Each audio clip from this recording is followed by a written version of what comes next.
Hello friends, नमस्कार दोस्तों। एक कॉमन सवाल बहुत दिनों से लोग मुझसे पूछ रहे थे, इंस्टाग्राम पे पूछते रहते हैं, कई वीडियो के नीचे कमेंट आया या कई बार आप लोगों ने लाइव में भी देखा होगा जब मैं लाइव होता हूँ मनी इज नथिंग पर। तो लोग ये पूछते हैं कि आप गैम्बलिंग में कैसे आए, आप कसिनो इंडस्ट्री में कैसे आए, आप कैसे गैम्बलर बने या आप गैम्बलर के बाद प्लेयर बने, मतलब कहाँ से शुरुआत हुई। तो ये लोग पूछते रहते हैं। तो मैंने कई बार जवाब दिया, पर जो नए लोग जुड़ते हैं वो शायद पुराने वीडियो नहीं देखते होंगे। और मैंने इसके ऊपर कोई डेडिकेटेड वीडियो नहीं बनाया, जैसे वीडियो बनाते बनाते मैं कोई बात बोल दी या कभी लाइव में आंसर दे दिया, पर ऐसे डेडिकेटेड वीडियो नहीं बनाया। पर अभी मैं आज का वीडियो इसी के ऊपर है कि मैं कैसे आया गैम्बलिंग में, मेरे को कितना लॉस हुआ, मैंने यहाँ पर कितना कमाया, कितना गवाया, कैसे गवाया, कैसे वापस लाया, कैसे बनाया, ये सब चीज़ें मैं आज जिक्र करूँगा। कौन सा पहला कसिनो था, किस देश का था। और एक चीज़ और कि मुझे बड़ी हैरानी भी होती है और खुशी भी होती है कि कई बार कई यूट्यूबर्स ने मेरे बारे में बात की कि ये बंदा बर्बाद हो चुका है, अब ये सिर्फ यूट्यूब पे वीडियो बना करके पैसे कमा रहा है। एक किसी ने बोला कि ये बंदा दिल्ली वाला फ्लैट बेच चुका है और बर्बाद हो गया है और इसलिए ये गोवा में आके रह रहा है। किसी ने एक बार बोला था कि दिल्ली वाला फ्लैट, हाँ, इसके माँ बाप दिल्ली में रहते हैं, इसने फ्लैट बेच दिया। मतलब मेरे को मालूम नहीं, मेरे को तो लोग बोलते कि यार उसने ऐसा बोला, उसने बोला कि आप तो इसमें बहुत लॉस में हो, किसी ने बोला कि इसका घर बार बिक चुका है, किसी ने बोला कि ये कसिनो की वजह से गोवा में आया है। तो लोग अपने अपने कयास लगाते रहते हैं। और मैं ये नहीं कह रहा कि वो जानबूझ करके कोई मेरे को डिफेम करने के लिए ऐसी बात करते हैं। कई बार उनको भी हो सकता है गलत जानकारी हो, या आदमी कई बार खुद अंदाजा लगाता है कि अरे यार ये आदमी गोवा में रहता है, कसिनो के वीडियो बनाता है, गोवा इंडिया में कसिनो का हब है, तो हो सकता है इसका कारण यही हो। बड़े अच्छी हवा चल रही है, शुरू हो गई हवा, तो यही कारण होगा गोवा आने का। तो मैंने अपना जो मेन चैनल है मेरा ट्रैवल एंड नॉलेज, उस पर मैंने कई बार बताया कि मेरा गोवा आने का कारण क्या था। पर क्योंकि गोवा कसिनो का हब है और मैं कसिनो से रिलेटेड वीडियो बना रहा हूँ, जो कि मैंने बहुत बाद में शुरू किया, गोवा आने के भी बहुत बाद में शुरू किया, पर लोगों को लगता है मैं शायद कसिनो की वजह से आया या मेरा बहुत लॉस हो गया। फिर कुछ लोग झूठी कहानियां भी गढ़ते हैं। तो मैं कहा चलो आज आपको इसके बारे में बताता हूँ विद प्रूफ। मेरे पास ये सब है प्रूफ, मैं बताऊंगा आपको ये क्या है। तो ये जो भी आप देख रहे हो ना, ये सब सब बताऊंगा मैं आपको। तो सबसे पहले शुरू करते हैं कि हुआ क्या था, कहाँ से शुरुआत हुई थी। मेरा कसिनो से, गैम्बलिंग से, किसी भी तरह के जुए से दूर दूर तक कोई लेना देना नहीं था। मेरी फैमिली में कभी किसी ने जुआ नहीं खेला, मेरे आसपास कभी किसी यार दोस्त ने जुआ नहीं खेला, ऐसा कभी कुछ नहीं हुआ। हाँ, आज से लगभग 22-23 साल पहले, मतलब मेरी शादी को 19 साल हो गए, उससे 3-4 साल पहले उस समय क्रिकेट के ऊपर सट्टेबाजी होती थी। बुक्की को फ़ोन करके आपने लगाया, तो उस समय मेरे ताऊ जी एक बुक्की थे और उनके यहाँ जाना आना होता था। तो देखा कि अरे यार बड़ी आसानी से पैसा कमाया जा सकता है। पहले वो फंटर थे, फिर वो बुक्की बने थोड़े टाइम के लिए। फंटर बोलते हैं जो बेट लगाते हैं, बुक्की जो फंटरों की बेट लगाते हैं। तो वहाँ पे मैंने शायद एक एक साल या एक साल से भी बहुत कम समय मैंने क्रिकेट के ऊपर सट्टेबाजी की थी एज ए फंटर। तो उस पर मैंने 2 महीने के अंदर कुछ 90,000 रुपये के करीब मैं जीता, और अगले 1 महीने के अंदर लगभग 70,000 के करीब मैं माइनस में हो गया। तो मैंने क्रिकेट को फॉरनर से बिना उसके चला रहे हैं साइलेंसर के, तो 90,000 2 महीने में जीता और 1 महीने में मैं 70,000 के करीब माइनस हो गया। ये बात सोचो आप, आज से 23 साल पहले की है। तो 23-24 साल पहले सोचो आप, 70,000 रुपये या 90,000 रुपये कितनी बड़ी रकम होती होगी। तो वो मैंने किया था कुछ 5-6 महीने के आसपास, ज़्यादा भी नहीं, 5-6 महीने मैंने किया था, और उसको 20,000 के आसपास के प्रॉफिट में या 20,000 से कम के प्रॉफिट में मैंने अलविदा कह दिया। उसके बाद मैंने कभी क्रिकेट के ऊपर किसी तरह की सट्टेबाजी नहीं करी। ये 23-24 साल पुरानी बात है। तो उसमें वो उस समय इंटरनेट था नहीं, तो वो फ़ोन करके बेट लगानी होती थी। पेजर आगे आ चुके थे, और वो एक लाइन होती थी, डब्बा बोलते थे उसको, डब्बे पे भाव आता था। कमजोर टीम का ताकतवर टीम के साथ मैच है तो 22-25, 32-35, 35 में लगाए 32 में खाए, इस तरीके से चलता था। दो ताकतवर टीमों का मैच है तो भाव बढ़ा हुआ होगा, 82-85, 90-95 ऐसे चलेगा। तो वो एक मैंने किया था और उसमें भी मैंने प्लस में बंद कर दिया था। मैंने उस पैसे से लक्ष्मी नगर विकास मार्ग से एक जॉयमैक्स टीवी खरीदा था। एलजी का टीवी था, उसका मॉडल था जॉयमैक्स। उन्होंने मुझे बोला कि अगर आप ये टीवी अगले महीने खरीदोगे तो आपको इसमें डिस्काउंट मिलेगा, बजट आ रहा है। मैंने कहा नहीं बॉस, जुए की कमाई है, खोपड़ी पर शैतान नाचेगा, मैं नहीं करूँगा। तो मैंने वो टीवी खरीदा। उसके बाद सारे बुक्की वगैरह के नंबर डिलीट हो गए थे। डिलीट किया, उस समय डायरियों में नंबर होते थे। मोबाइल मेरे ख्याल से मोबाइल नहीं था, या आ गया था वो ब्लैक एंड वाइट वाला, इंडोर काम करेगा नहीं आउटडोर काम करेगा, इस टाइप का। तो ये था। इसके अलावा मेरा कोई भी किसी तरह की गैम्बलिंग से किसी तरह से कोई कनेक्शन नहीं रहा।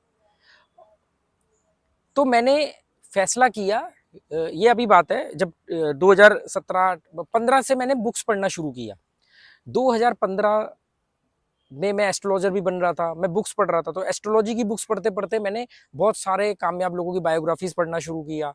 स्टीव जॉब की बायोग्राफी कर्मयोगी पढ़ी, the monk who sold his Ferrari, ऐसी चाणक्य नीति, इस तरह की बहुत सारी किताबें पढ़ी। तब मैं दिल्ली में अपने इसी फ्लैट में रहता था जो अभी है। दिल्ली नहीं, दिल्ली एनसीआर, आनंद विहार के पास वैशाली है, उसमें। तो किताबें पढ़ने के बाद में लगा कि ट्रैवलिंग करनी चाहिए, दुनिया घूमना चाहिए। तो मेरा एक डायलॉग होता था उस समय कि दुनिया में लगभग 200 देश है, अकॉर्डिंग टू यूएन 195 कंट्रीज है। तो दुनिया में लगभग 200 देश है, मरने से पहले 100 तो देख के मरूंगा, ये मैं ऐसे कहा करता था। और 100 देखूंगा तो 40 तो अपने बीवी बच्चों को भी दिखा दूंगा। जैसे आज मैंने काफी सारी कंट्रीज देखी हैं, बहुत सारी तो नहीं पर कुछ, मतलब नॉर्मल एवरेज आदमी से तो ज्यादा कंट्रीज देखी हैं, और वहां पर मैं खुल के महीनों महीनों रहता हूँ। तो जैसे मैंने मान लो 12-15 कंट्रीज देखी होंगी, 16 कंट्री देखी होंगी, तो मेरी वाइफ भी 4 कंट्री देख चुकी है अभी तक।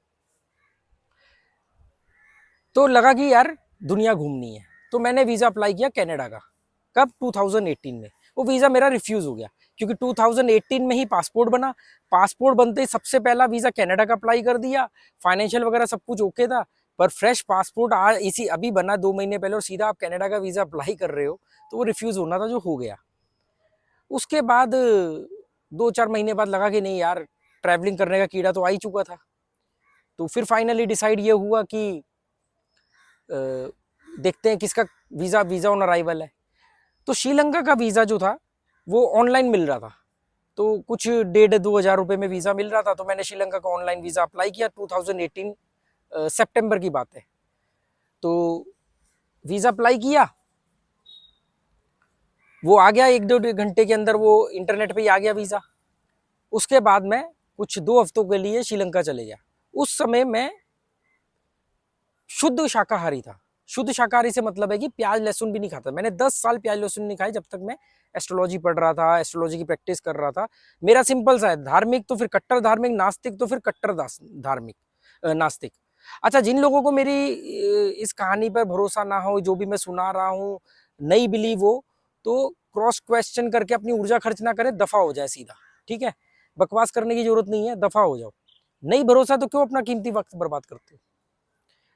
तो फिर मैं गया श्रीलंका। अब श्रीलंका में गया तो श्रीलंका में तो शाकाहारी भोजन ढूंढना ही बहुत मुश्किल था। तो कभी फल खा के दिन गुजार रहा हूँ, कभी कुछ ऊटपटांग खा रहा हूँ। अच्छा, जो खाना भी मिल रहा था वेज में, वो स्वाद नहीं था, बड़ा अजीबोगरीब था। वहाँ का खाना थोड़ा अजीबोगरीब था। तो वेज मिल नहीं रहा, ढंग का स्वादिष्ट मिल नहीं रहा। मैगी ले रहा हूँ तो मैगी भी चिकन वाली मिल रही है। मैं हॉस्टल में रुका था, बैकपैकर्स में। तो जब मैं उस हॉस्टल में रुका हुआ था कोलंबो में, श्रीलंका की राजधानी है, तो मेरे रुकने के 3-4 दिन बाद वहां पर एक लड़का आया। लड़का क्या, मतलब मेरी उस समय उम्र थी, समझ लो आज मैं 44 साल का हूँ, तो 2018 में कितने का होऊंगा, 38 साल के आसपास। वो मुझसे कुछ 4-5 साल छोटा था, मतलब वो भी 30-32 साल का होगा। तो वो वहां पर मिला, पंजाब से था, अमृतसर से। और वो मुझे वहां पे मिला। तो बहुत सारे अलग अलग कंट्रीज के लोगों के बीच में पहली बार तो कोई इंडियन मिला। दूसरा, वो पंजाब से था और मैं भी पंजाबी अच्छी तरह जानता हूँ, मेरा जन्म भी जलंधर में हुआ था। तो बड़ा देख के अच्छा लगा, थोड़ी बातचीत हमारे बीच होने लगी, क्योंकि मेरी पहली जर्नी और सीधा इंग्लिश आती नहीं, और अलग अलग देशों के लोगों के बीच में बैठा हूँ, पर कॉन्फिडेंस में कमी नहीं थी। थोड़ा अजीब लगा शुरू के एक दिन, उसके बाद तो उनके बीच में बैठ के मैं अपनी टूटी फूटी इंग्लिश के साथ खूब गप्पे मारता था। तो जब ये आया तो मैंने इसको बोला, मैंने कहा यार बहुत दिक्कत हो रही है यार। मैं क्या यार बड़ी दिक्कत होती पई है यार, मैं वेजिटेरियन है मैं तो मैनू रोटी नहीं मिल रही। पंजाबी में उसको बोला मैंने कि यार मुझे खाने की बड़ी दिक्कत हो रही है, कब तक फल खाओगे आप। उसने कहा कि यार अगर आपको कोई दिक्कत ना हो तो आप मेरे साथ कसीनो चलो, क्योंकि मैं तो कसीनो प्लेयर हूँ, मैं तो कसीनो के लिए यहाँ आया हूँ। आप मेरे साथ कसीनो चलो, वहां पर खाना वगैरह बढ़िया मिलेगा, हर तरह का खाना मिलेगा, इंडियन फूड जैसा भी आपको खाना हो आप खा सकते हो। मैं कितने पैसे लगेंगे? उसने कहा पैसे नहीं लगेंगे, क्योंकि हम पासपोर्ट रख लेना अपना, क्योंकि फॉरनर्स के लिए फ्री एंट्री होती है कसीनो में हर जगह पर। मैंने कहा ठीक है, ये तो बड़ी अच्छी बात है। तो मैंने उसे 3-4 बार कंफर्म किया कि पैसा तो नहीं लगेगा। उसने कहा नहीं। अब मेरे पास जूते नहीं थे, वहां पर जूते की जरूरत थी। तो फाइनली क्या हुआ था, हाँ किसी के शायद जूते पहने थे, मुझे एग्जैक्टली याद नहीं आ रहा किसी के जूते पहने थे या मैंने जूते खरीदे तो नहीं थे, शायद जूते पहने थे या सैंडल थी शायद मेरे पास। हमने ट्राई ये किया कि चलते हैं, अगर वो मना करेंगे तो फिर कहीं से आसपास से खरीद लेंगे, नहीं तो कल जाएंगे। पर मेरे पास वो जो सैंडल थी किट्टू जैसी, तो उन्होंने मेरे को रोका नहीं। हाँ मुझे याद है कि ना मैंने जूते खरीदे और ना कुछ ऐसा हुआ। तो हम पहुंच गए जी बैले कसीनो, जिंदगी का पहला कसीनो जिस पे मैंने एंट्री की, कसीनो को पहली बार देखा। उस कसीनो का नाम है Bally casino Sri Lanka. Bally casino Nepal में भी है, बैले कसीनो और भी बहुत सारी जगह है, पर मैं श्रीलंका वाले बैले कसीनो की बात कर रहा हूँ।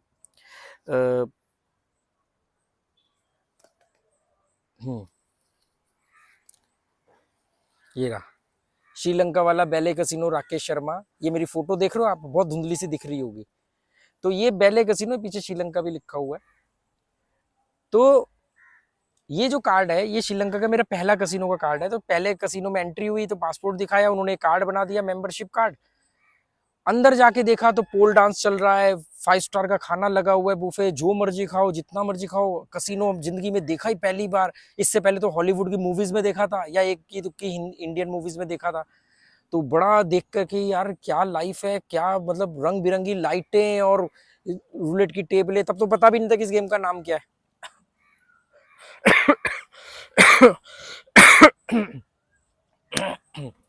लोग बड़े बड़े नोट के बंडल लेकर के आ रहे हैं, वहाँ कैशियर को दे रहे हैं, बदले में चिप ले रहे हैं। बहुत मतलब बड़ा। पहले तो मैंने ठूस के खाना खाया और सब कुछ देखा। उसके बाद मैंने प्ले नहीं किया, मैं तो प्ले करने आया ही नहीं था। फिर दूसरे दिन हम गए दोबारा, तब मैंने थोड़ा सा प्ले किया। उसके बाद तीसरे दिन हम गए श्रीलंका में ही, कोलंबो में। उस समय सिर्फ 3 ही कसीनो थे, बैली कसीनो और ये रहा बेलेजियो कसीनो। ये बेलेजियो कसीनो का कार्ड है, ठीक है। ये मैंने थोड़ा मेंबरशिप नंबर छुपा रखा है। तो ये मेरा बैले कसीनो का कार्ड है, बेलेजियो। बैले का आपको पहले दिखाया था, ये बैले का और ये बेलेजियो का, ये दोनों श्रीलंका के। और तीसरा कसीनो तो मरीना। अभी मुझे मालूम नहीं ये 3 में से कोई बंद हुआ है या और बने हैं, नहीं, पर 3 कसीनो थे। एक मरीना कसीनो था, उसका कार्ड नहीं है मेरे पास। तो फिर हमने प्ले करना शुरू किया वहाँ पे, थोड़ा बहुत शौकिया तौर पे। आने के बाद जब इंडिया वापस आया मैं 15 दिन बाद, तो दिमाग में था ही कि ये तो बहुत आसान है, क्योंकि वो बंदा कह रहा है यार कल मेरे ना 35,000 का लॉस हो गया। अब 35,000 सुन के मैं हिल गया कि 35,000 का लॉस हो गया तेरा, और तू मजे से बैठा हुआ और आज कह रहा कसिनो जाने का। और उस दिन वो गया, वो जीता भी। वो कह रहा नहीं ये तो चलता रहता है कभी। मैं उसे पूछ रहा हूँ हाईएस्ट कितना जीता, हाईएस्ट लॉस कितना हुआ। जब मैं इंडिया वापस आया तो फिर इन गेमों के बारे में यूट्यूब पर, इंटरनेट पर सर्च करना शुरू किया, कैसे प्ले करते हैं। एक ही गेम समझ में आई जो सबसे पॉपुलर गेम है, वो है रूलेट। रूलेट गेम सबसे समझ में आती है, और सबसे पहले नया आदमी एक ही काम करता है, रेड और ब्लैक कलर खेलता है, काला या लाल, या बहुत ज्यादा हो गया तो बड़ा छोटा और इवन, मतलब 50-50 वाला। ये इसमें से तो ये आएगा। ये सबसे पहले एक विजिटिंग कार्ड है। मैं हमेशा कहता हूँ कि आउटर बेट कसिनो का विजिटिंग कार्ड है। ये आपको बुलाता है, आसान लगता है, ये आपको बुलाता है अपनी तरफ। दूसरा, इसमें एक चीज और ये होती है कि मार्टिंगले लोग सबसे पहले अपनाते हैं कि 5 बार लाल आया है तो 6ठी बार तो काला आएगा ही। 5 टाइम रेड आया है तो अब 6th टाइम तो ब्लैक आएगा ही। अगर 6th नहीं आया तो 7th तो पक्का आएगा, 8th तो पक्का आएगा। वो क्या करते हैं, 3 या 4 के बाद में पीछा करना शुरू करते और बेट डबल करते रहते, और ज्यादातर 10 में से 9 बार जीतते भी है, जो मैंने भी किया। ये सब समझ लिया, सीख लिया, अब प्ले कहाँ करें। गोवा तो हुआ था तो गोवा इंडिया में, पर गोवा मुझे लगा एक्सपेंसिव होगा, गोवा के बारे में ज़्यादा नॉलेज नहीं है, और विदेश भी घूमना था। एक बहुत बड़ा कारण था विदेश, कि फॉरेन कंट्री जाना है। तो श्रीलंका से तो आ चुका था। एक महीने बाद ही, मतलब 2018 में सितंबर में मैं श्रीलंका में था, और 2018 की दिवाली मैंने नेपाल में बनाई थी, बेले ही कसिनो में, बेले कसिनो नेपाल में ही बनाई थी। तो डिसाइड हुआ कि नेपाल जाएंगे, वीजा भी नहीं लगना है। तो रॉयल नेपाल की फ्लाइट बुक करी दिल्ली से, 4-4.5 हजार रुपए के अंदर काठमांडू, काठमांडू से वहीं से दिल्ली से मैं हॉस्टल होम स्टे बुक कर गया था। और होम स्टे मेरा ऐसी जगह पर निकला जहाँ पे ज्यादातर कसिनो आसपास में ही थे, वॉकिंग डिस्टेंस पे थे। तो लाजिमपट एक जगह है काठमांडू में, वहां पर मैं रुकता था। 5 बार मैं गया हूँ नेपाल, 2-2 महीने, 1-1 महीना रहा हूँ। हर बार मैं एक ही होम स्टे में रुका हूँ आज तक, और महीनों महीनों रहा हूँ मैं उनके यहाँ। फैमिली है पूरी, वो बहुत अच्छा मेरे को जानती है, फैमिली रिलेशन है मेरे उनके साथ। फैमिली रिलेशन मतलब उनकी फैमिली मुझे जानती है, और आज भी मेरे संपर्क में है वो। तो वहां से अपना सुबह नहा धो करके निकल जाना है। कभी कसिनो रेड, पास में ही था, सबसे नजदीक कसिनो था रेडिसन कसिनो के बेसमेंट में बना हुआ है कसिनो रेड। थोड़ा सा आगे जाकर के राइट ले लिया तो बेली कसिनो है, उसके आगे ऐसे बाकी आप पैदल भी चले जाओ, मैं तो वैसे भी 8-10 किलोमीटर पैदल चल लेता हूँ आराम से, तो ऐसे चलता था। तो 2018 की दिवाली जो थी उस समय मैं वहीं पर था, कहाँ पर, बेले कसिनो में। फिर रॉयल नेपाल कसिनो, दरबार कसिनो, सॉल्टी कसिनो, ये काठमांडू के बहुत, और छोटे छोटे तो बहुत सारे कसिनो जिनके मुझे नाम भी नहीं मालूम।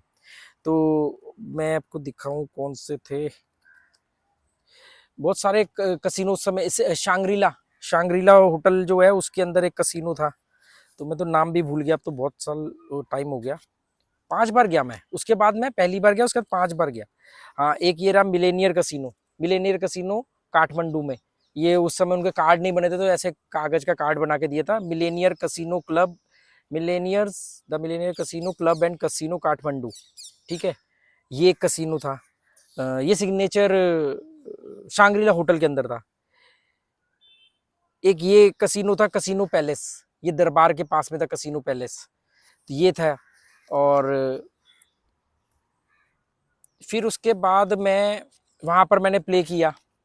ठीक है, और कहाँ गए, नेपाल के कार्ड थे और भी मेरे पास। हाँ, ये रहा, ये बेले कसिनो नेपाल, बेले कसिनो नेपाल। ठीक है, ये पीछे साइन भी करवाए थे उन्होंने मेरे से, बेले कसिनो नेपाल। वो बेले कसिनो श्रीलंका था, बेली को बोलते ना। ठीक है, और ज्यादातर कसिनो के कार्ड नहीं थे वहां पे। तो फिर हुआ ये कि वहां पर गया, कुछ 20-25 हजार या 15-20 हजार लॉस हुआ। जैसे लेके गया 30-35 हजार, 15-20 हजार लॉस हुआ, बाकी के बचा के वापस ले आए। फिर दोबारा गया 1-1.5 महीने बाद, फिर थोड़ा बहुत लॉस हुआ, फिर आ गए। फिर गया, कभी भी पूरे जीरो करके नहीं आता था, मैं बहुत डरपोक खिलाड़ी हूँ, तो पूरे जीरो नहीं करके आता था, ये जिद पे कभी नहीं आया। ठीक है यार, घट रहे हैं, पैसा नहीं बढ़ रहा, आ गए वापस। बहुत मायूसी वाला हाल होता था, बहुत मायूसी वाला हाल होता था कि जब आप माइनस हो गए, आप लोग तो ज्यादा समझते हो, जब मायूस, जब आप हारते हो, माइनस होते हो, तो कैसे मुंह लेकर के निकलते हो आप। ठीक है, तो धूप चली गई बिल्कुल, पीछे बादल भी आ गए बारिश वाले, देखो, है ना, बारिश वाले बादल है। तो हम इधर रख के बात कर सकते हैं, इधर से क्या होगा, लाइट आ जाएगी। लाइट आ गई ना।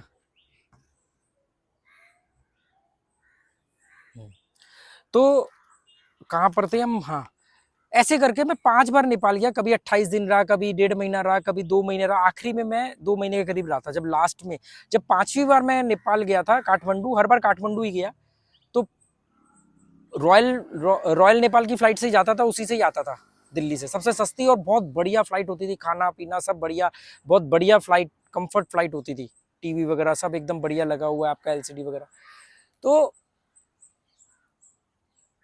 बियर वगैरह सब मिलती है, हालांकि मैं तो नहीं पीता खाता था ये सब चीजें।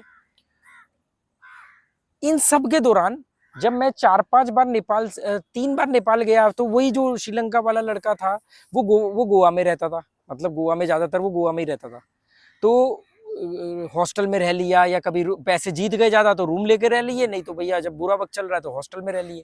तो उससे मेरी बात हुई, तो मैंने कहा यार मैं तो नेपाल 2 बार होके आया हूँ, पर मेरा माइनस में रहा। उसने कहा यार आप गोवा आ जाओ, और मैं तो प्लेयर हुई पुराना, तो मिलके खेलेंगे। मैंने कहा पर गोवा में एंट्री लगती है। एक ये भी कारण था नेपाल जाने का, क्योंकि गोवा में हर कसिनो की एंट्री लगती थी, नेपाल में एंट्री फ्री थी, ये तो मालूम था मुझे। तो उसने बोला कि नहीं मेरी हर जगह जान पहचान है, मैं एंट्री करवा दूंगा। तो फिर मैं गोवा भी आया, पर गोवा में भी मैं कुछ 35-40 हजार लेकर के आया, उसमें भी 15-20 हजार माइनस करके गया। मतलब लगातार मैं 5 बार नेपाल गया, हर बार माइनस होके आ रहा हूँ। गोवा आया मैं 2 या 3 बार आया मैं गोवा उस दौरान, आया 15 दिन रहा चले गया, आया 20 दिन रहा चले गया। तो नॉर्मली ज्यादातर मैं माइनस रहा। तो मैं आपको ये बताऊं कि टोटल 1.5-2 साल के अंदर, 1 से 1.5 साल या 2 साल लगा लो आप, 18 से 19 और 20 में तो फिर कोविड ही आ गया था। इसे पहले 1-1.5 साल के अंदर मैं 2 से 2.5 लाख रुपए माइनस हुआ। मेरे पास एग्जैक्ट फिगर नहीं है, पर अंदाजा है कि मैं 2 से 2.5 लाख रुपए 1-1.5 साल के अंदर माइनस हुआ। और ये 2 से 2.5 लाख रुपए मेरे लिए बड़ी रकम थी। ऐसा मत सोचना कि छोटी रकम थी, उस समय के हिसाब से बहुत बड़ी रकम थी मेरे लिए, और मैं लॉस में आ गया। पर मैं इस दौरान एक काम जरूर करता था, जो मेरी दिमाग की भूख भी है, कि नए लोगों से मिलना, बहुत सारी बातें करना, उनसे पूछना आप कैसे हारे, आप हाईएस्ट कितना हारे, आप हाईएस्ट कितना विन किए, जब जीते तो फिर क्या किया उस पैसे का। ये सब खूब सारी बातें करता था मैं नेपाल में हर कसिनो के लोगों से, गोवा के अंदर जहां भी जो लोग मिलते थे। तो उस समय गोवा के मजेस्टिक प्राइड कसिनो की 500 रुपए एंट्री होती थी, 1000 होती थी, 500 तो कोविड के टाइम पे हो गई थी, कोविड के बाद। तो ये सब जो अनुभव सीखे, जो मैंने कहा कि यार, तो इससे मुझे एक बात तो समझ में आ गई कि आप ट्रिक और स्ट्रेटेजी से नहीं जीत सकते। इनके पास पैसा भी था, इनके पास ट्रिक स्ट्रेटेजीज भी थी, तजुर्बा भी था, पर ये लोग फिर भी बर्बाद हो गए। उसी दौरान मैंने वो पाकिस्तान वाला एक लड़का मिला था मुझे, मैंने उसकी कहानी डाली थी जिसकी मर्सिडीज बिक गई। नेपाल के अंदर कसिनो रेड में मुझे वो बंदा मिला, कश्मीर का कालीन व्यापारी, जो बिल्कुल ही, जिसके माँ बाप मर गए सदमे से, बीवी बच्चे छोड़ के चले गए सिर्फ जुए की वजह से, और ये लोग कोई शराब वराब नहीं पीते थे। ठीक है, तो ये सब चीजें हुई, वही तजुर्बे मैंने आप लोगों के साथ शेयर की। जब मुझे ये समझ में आ गया, नहीं तो दिमाग क्या बोलता था, इस बार ना तू ना 1.5-2 लाख रुपए लेकर के जा, 1.5-2 लाख रुपए लेके जा, चाहे कहीं से पकड़ ले, कमेटी उठा ले, कुछ भी कर ले, और इस बार ढंग से खेलना, गलती मत करना। आपका भी दिमाग ये धोखा देता हो। पर मुझे एक बात समझ में आ गई थी कि भाई इसको ऐसे नहीं जीता जा सकता, ये साइकोलॉजिकल गेम है, ये माइंड गेम है, इसकी साइकोलॉजी समझनी पड़ेगी। फिर मैंने अपने ऊपर रोक लगाई, सोच समझ के खेलना शुरू किया। उसी समय मैंने ऑनलाइन भी प्ले करना शुरू किया, तब नया नया ऑनलाइन आया था 2018 के आसपास। तो कसिनो रेड वालों ने ही किसी प्लेटफॉर्म के साथ टाई अप किया था, तो उन्होंने मुझे बोला कि यार आप दिल्ली से आते हो, आप दिल्ली में बैठे बैठे भी खेल सकते हो। तो मैंने वहां पर 2 आईडी बनाई थी, एक मेरी वाइफ की और एक मेरी। तब मैंने जो इसकी लूपहोल पकड़ी, तो ऑनलाइन में कहा यार इतना जाने आने में खर्चा होता है, वहां रहने में खर्चा होता है, अगर हम ऑनलाइन प्ले करें तो हमारे पैसा बचेगा। एक बार मैं लास वेगस के किसी प्लेटफॉर्म पे खेलने लगा, उसमें 25,000 का लॉस उठा लिया। वो लाइटिंग वाली की 500 गुना 1000 गुना वाली लाइटिंग के चक्कर में धोखा उठा लिया। ये जो मैं आप लोगों के साथ बोलता हूँ ना, ये सारे मेरे तजुर्बे हैं। तो बात समझ में आ गई। फिर हमने क्या किया, ऑनलाइन में लॉस उठाया। उसके बाद एक बात समझ में आ गई, ऑनलाइन में small small win, small small withdrawal. अब कैसे करें, दिमाग तो जब जीत रहा होता है तो रुकने नहीं देता। तो सेम प्लेटफॉर्म पर 2 आईडी बनी हुई, एक मेरी वाइफ की एक मेरी, 2 फोन होते थे। एक जगह पर जमा करा रहे 5,000, एक जगह पर जमा करा रहे 1,000 रुपए। जैसे ही 5,000, 8,000, 9,000, 10,000 हो गए, वो फोन पकड़ा दिया वाइफ को कि भी विड्रॉल कर ले, और मैंने इधर से, और स्मॉल स्मॉल विड्रॉल, 1000 प्लस हुआ 1000 निकाला, 2,000 प्लस हुआ 2,000 निकाला, उस समय तो 5,000 डालते ही नहीं थे, उस समय 1000 डाल दिया या 2,000 डाल दिया। ऐसे करते करते करते ये बात समझ में आ गई, small small win, small small withdrawal. फिर गोवा जब मैं आया 2020 से पहले, लॉकडाउन से जस्ट पहले, तब मैं गोवा में प्लस हुआ। मैंने यहाँ से कमा कमा के पैसे डिपॉजिट करके अपनी ईएमआईज वगैरह भरी, और क्योंकि ये तरीका आ गया था। इवन एक बार तो चांसेस कसिनो ने मेरे को लौटा दिया था, क्योंकि चांसेस कसिनो का क्या है कि भी 5,000 मिनिमम आपको लेके जाना पड़ेगा, बाइंग करनी पड़ेगी रोलिंग चिप। तो मैं रेगुलर जा रहा था, यहाँ रहता था, तो मैं 3,000 ले जाऊँ, 3,500 ले जाऊँ, 5,000 होते ही निकल आऊँ, 2,000 3,000 बढ़ते ही निकल आऊँ। उन्होंने नोटिस कर लिया। फिर उन्होंने एक दिन बोला कि नहीं 5,000 की बाइंग करो हमारे सामने। पहले तो वो रोज आ रहा है, कोई बात ही नहीं। तो मेरे पास उस समय 3-3,500 था, मुझे वापस आना पड़ा। फिर मैं मजेस्टिक पैराडाइज कसिनो, जो नियो मजेस्टिक, इसमें गया पूर्व हिमालय में। तो ये सब है। तो अभी, और अब तो सफर आप लोग जानते ही हो कि कहाँ से कहाँ पहुंच गए। ये मेरा कहाँ कहाँ के कार्ड, मैं अब कार्ड भी दिखाना चाह रहा था।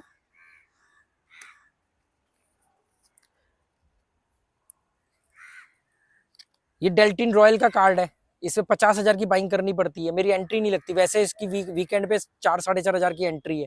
डेल्टिन रॉयल का कार्ड है। और ये कोई भी जाके बनवा सकता है, ऐसा नहीं क्योंकि मैं 30 मार्क हूं मेरे को कोई स्पेशल वीआईपी ट्रीटमेंट दिया है। ये कार्ड है प्रिविलेज क्लब कहाँ का है? गैलेक्सी मकाऊ। ये अभी मैं गया था अपनी वाइफ के साथ। वाइफ पहली बार मैं अकेले गया था, दूसरी बार वाइफ को भी बुलाते। मकाऊ का कार्ड है, गैलेक्सी बहुत बड़ा कसिनो है।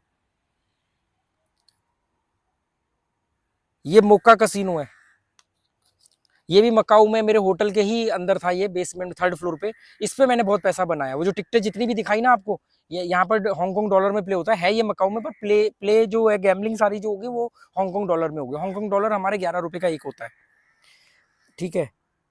ये जो कसिनो है ये वियतनाम का कसिनो है। ये वियतनाम का कसिनो है, Monte Carlo. Monte Carlo casino Vietnam के अंदर, वियतनाम का सबसे बड़ा शहर है हो चिन मिन सिटी। कैपिटल नहीं है, कैपिटल हनोई है, पर वियतनाम का जो सबसे बड़ा शहर है हो चिन मिन सिटी, ये उसके अंदर मोंटी कार्लो कसिनो, इसमें गया था। यहाँ पर यूएसडी से, यूएस डॉलर से खेला जाता है।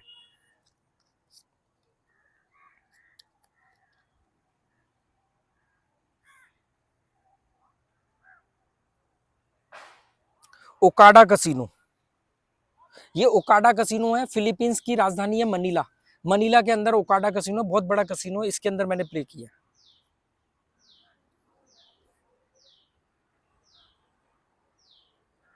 ये जेंटिंग हाईलैंड कसिनो है मलेशिया में। मलेशिया की राजधानी है कुआलालंपुर में जेंटिंग हाईलैंड कसिनो हिल स्टेशन के ऊपर है। एक ही कसिनो हिल स्टेशन के ऊपर, जेंटिंग हाईलैंड, इसमें प्ले किया। और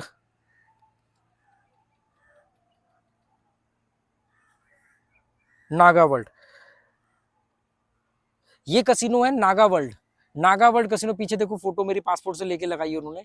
नागा वर्ल्ड कसिनो है, ये कसिनो है नागा वर्ल्ड, फिलीपींस की राजधानी फुन्नाफेनम में। फुन्नाफेनम जो फिलीपींस कह रहा हूँ, सॉरी, कंबोडिया की राजधानी, कंबोडिया की राजधानी फुन्नाफेनम के अंदर जो ये नागा वर्ल्ड, बहुत बड़ा कसिनो है। 2 casino, Naga world 1, Naga world 2। कमाल की बात है कि फिलीपींस जब मैं गया था, मनीला में मैं रह रहा था, मुझे पता ही नहीं था कि यहाँ पे कसिनो है। मुझे लोगों ने कमेंट करके बताया, बोला कि आप तो कल कसिनो जाओगे। मैंने कहा यहाँ कौन सा कसिनो? तब नेट पर चेक किया तो मालूम पड़ा वहाँ पे 5-6 कसिनो और बहुत बड़े लेवल के कसिनो है। तो इस तरीके से मेरी कसिनो की जर्नी शुरू हुई। अगर सही कहें तो शाकाहारी खाना खाने के वजह से मेरे कसिनो में मैंने पैर रखा, नहीं तो शायद मैं नैतिकता के आधार पर कभी कसिनो में जाता नहीं।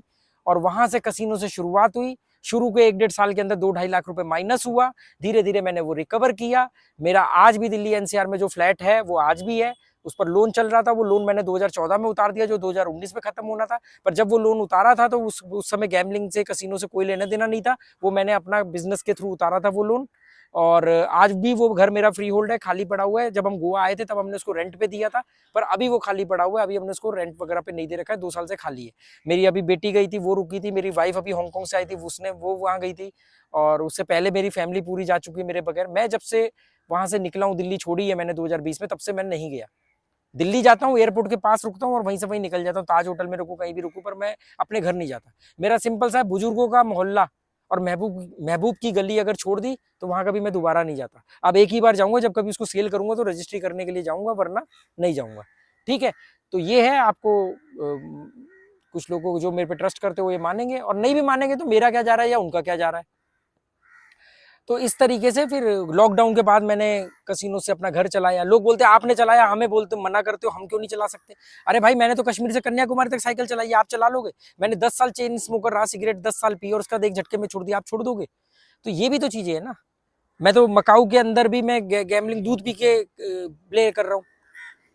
तो ये चीज था, मेरा एक सफर था। मुझे लगा आप लोगों के साथ शेयर करना चाहिए। आप लोगों को कैसा लगा? और 29 मिनट तक अगर आप लोगों ने देखा है तो एक 29 मिनट लिख देना, तो मुझे लगेगा कि आप लोगों को दिलचस्पी है इस तरह की चीजों में। तो मैं आगे भी इस तरह की चीजें शेयर करूंगा। और यही एक फैक्ट है, ठीक है। मेरा लॉस हुआ शुरू में, ऐसा थोड़ी कि मैं कोई मंगल ग्रह से आया था कि मेरा लॉस नहीं होगा। जो जो गलतियां आपने करी हैं वो सब गलतियां मैंने करी है, सब गलतियां मैंने करी है। पर मुझे एक चीज समझ में आ गई कि ये साइकोलॉजिकल गेम है। इसीलिए मैंने जब दोबारा लॉकडाउन के बाद कसिनो जाना शुरू किया तो उसकी वीडियो डालना शुरू किया। तो वीडियो ऐसे नहीं डाले थे ट्रिक स्ट्रेटेजी, ऐसे कि आज मैं कसिनो जा रहा हूँ। फिर लोगों ने कसिनो में दिलचस्पी लेनी शुरू करी, मैंने कसिनो के बारे में और बताना शुरू किया। इतने की चिप होती है, ऐसा होता है, वैसा होता है। आप देख लो, ट्रैवल एंड नॉलेज पर 112-13 वीडियो की प्लेलिस्ट पड़ी हुई है, साइकोलॉजी ऑफ कसिनो। वो मनी नथिंग का चैनल तो बाद में बनाया, इसलिए बनाया क्योंकि लोग बोलने लगे कि यार आप आप जो है दोनों को मिक्स क्यों कर रहे हो, क्योंकि बहुत सारे लोग मेरे साथ ऐसे जुड़े हैं जिनका कसिनो से कोई लेना देना नहीं। मेरे 4 चैनल है, तो 2 कसिनो के हैं, मनी इज नथिंग और रूलेट इंडिया। तो उम्मीद करता हूँ कि कुछ समझ में आएगा। सीखने को तो फिर क्या मिलेगा इसमें से, पर एक बात सीख सकते हो आप कि ये माइंड गेम है, इसकी साइकोलॉजी समझो। इसको करियर नहीं बना सकते, इससे आप बहुत बड़ी रकमें नहीं जीत सकते। इसमें राजा बन के जाओगे, फकीर बन के आओगे, फकीर बन के जाओगे, राजा बन के आओगे। Small small win, small small withdrawal. ज्यादा हवाबाजी में मत आओ, बर्बाद हो जाओगे। बाकी आपकी मर्जी। Okay, goodbye, thank you.